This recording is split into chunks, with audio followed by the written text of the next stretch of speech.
My name is Ego, and I have buried love thrice. The first was Chief Uzo, forced into my bed by my uncle Ibe, who had declared that women without fathers were best settled with marriage. I was barely 17. Uzo was already halfway to his grave, his belly round with palm wine and pride.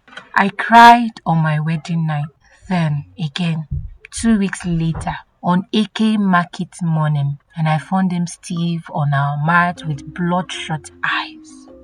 The Dibia said the gods had taken him. No wounds, no sickness, just red eyes and silence. The perfect death of the gods. Why the gods would choose to take him, no one knows. People said Hobina, my childhood sweetheart, had something to do with it. He had disappeared the day before the wedding and returned only after Uzo was on the ground. But no one had proof. A year later, Obina and I married. For a time, I knew joy. Real joy, I laughed again. I didn't feel washed or owned. I felt home until he died. 1 year in, bloodshot eyes, AK market day. The village panicked.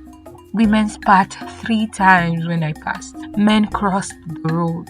Mothers warned their son. She carried death between her legs. Only Amaka didn't flinch. She was my friend since girlhood, sharp-tongued and broad-shouldered, with laughter that echoed through walls. She came every day after Obina died.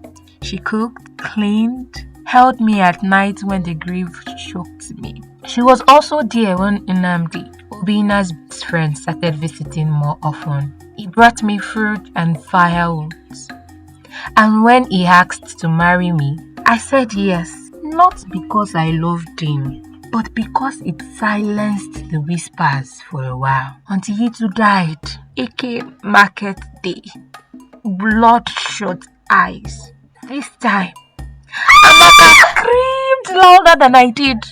She swore she had seen a shadow leaving the compound. She had a dream of a dark woman dancing with blood on her feet. The villagers began to murmur. Not about me this time, but about Amaka. She was always there, they said. Always close. Even her own father died with red eyes.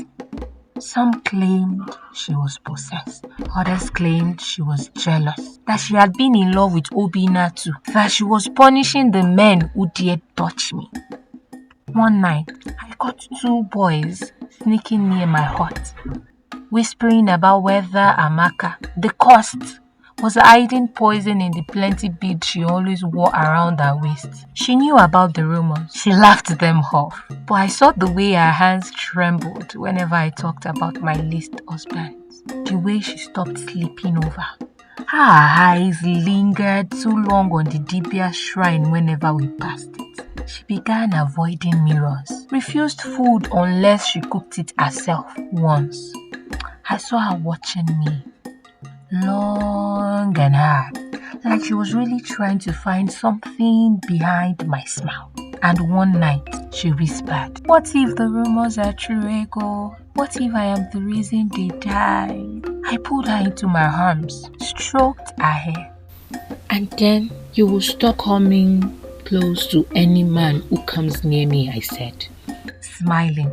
"Until then, I need you by my side." After that, she started spending more time in the stream, offering gifts to the water spirits and burning herbs. And then, the Igwe summoned me. He had heard of all the death and had ordered that I be cleansed by the village priest.